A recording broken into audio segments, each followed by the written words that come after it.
Assalamualaikum warahmatullahi wabarakatuh. Izinkan kami dari kelompok 3 akan memaparkan tentang analisis wacana kritis berdasarkan teori Mikhail Foucault. Jadi, menurut Erianto, konsep mengenai wacana mutakhir diperkenalkan oleh Mikhail Foucault itu sendiri. Wacana menurut pandangannya tidaklah dipahami sebagai serangkaian kata atau preposisi dalam teks, tetapi merupakan suatu yang memproduksi yang lain, seperti gagasan, konsep, atau efek.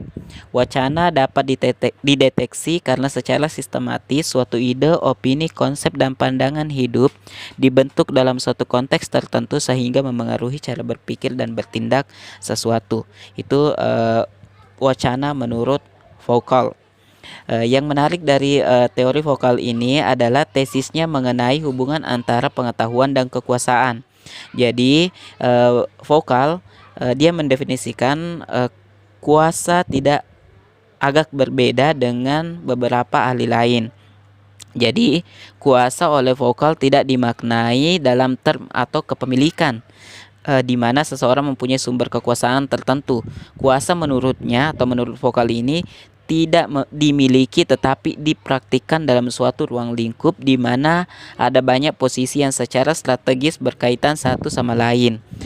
Kalau banyak teoritis lebih memusatkan perhatian pada negara, maka Foucault meneliti kekuasaan lebih kepada individu atau subjek yang lebih kecil.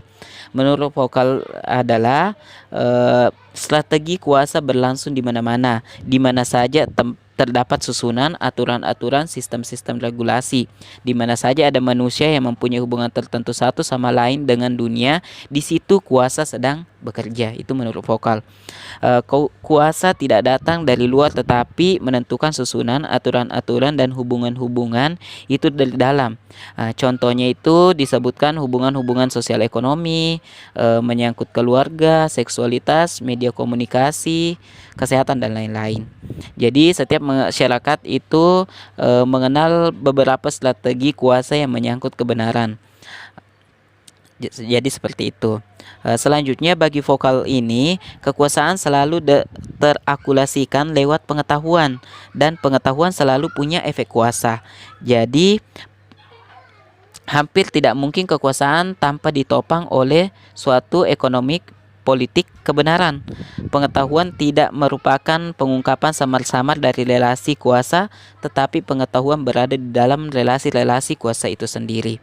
Jadi konsep Foucault ini membawa konsekuensi untuk mengetahui kekuasaan dibutuhkan penelitian mengenai produksi pengetahuan yang melandasi kekuasaan. Karena setiap kekuasaan disusun, dimapankan, dan diwujudkan lewat pengetahuan dan wacana tertentu. Wacana tertentu dihasilkan kebenaran dan di pengetahuan tertentu menimbulkan efek kuasa. Ya, ini nanti akan menjadi pembahasan. Kebenaran di sini oleh Foucault tidak dipahami sebagai suatu yang datang dari langit, bukan juga sebagai konsep yang abstrak, tetapi ia diproduksi. Setiap kuasaan dihasilkan dan memproduksi kebenaran sendiri melalui mana halayak digiring untuk mengikuti kebenaran yang telah ditetapkan tersebut. Di sini kekuasaan selalu berpretensi atau menghasilkan rezim kebenaran tertentu yang disebarkan lewat wacana yang dibentuk oleh kekuasaan ini menurut Adi Jonro dalam Erianto. Jadi kuasa tidak bekerja melalui penindasan dan represi, tetapi terutama melalui normalisasi dan regulasi.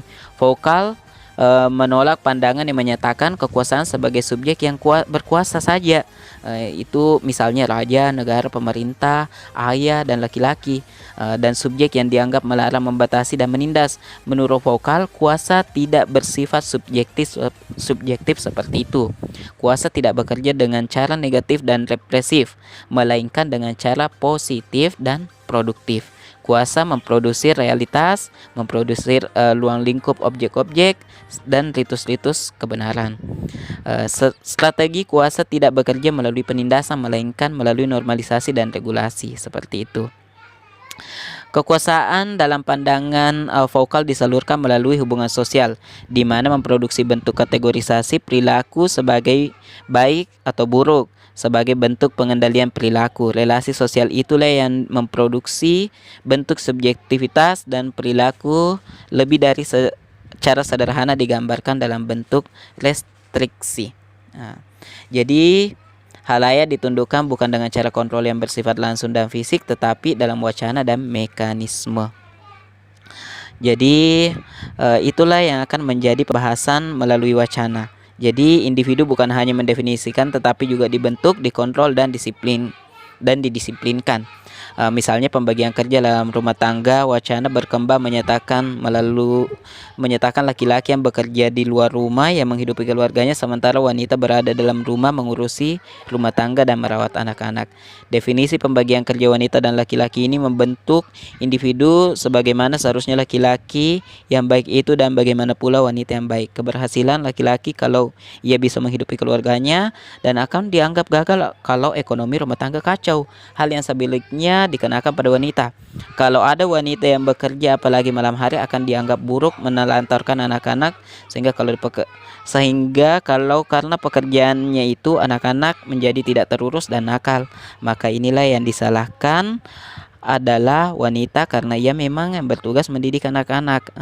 Berbagai simbol wacana seperti moral, laki-laki baik seperti ini, wanita baik seperti ini, atau aturan hukum, wanita yang bekerja malam hari harus meminta izin dari suami, membentuk jejaring bagaimana hubungan kekuasaan itu dikontrol dan disiplinkan. Jadi selanjutnya akan dijelaskan pada teman rekan sekelompok kami tentang perspektif wacana dari Mikhail Foucault ini. Jadi akan ada dua pembahasan utama, yakni produksi wacana dan wacana terpinggirkan. Baik, akan dilanjutkan oleh teman kelompok saya. Sekian, Assalamualaikum warahmatullahi wabarakatuh.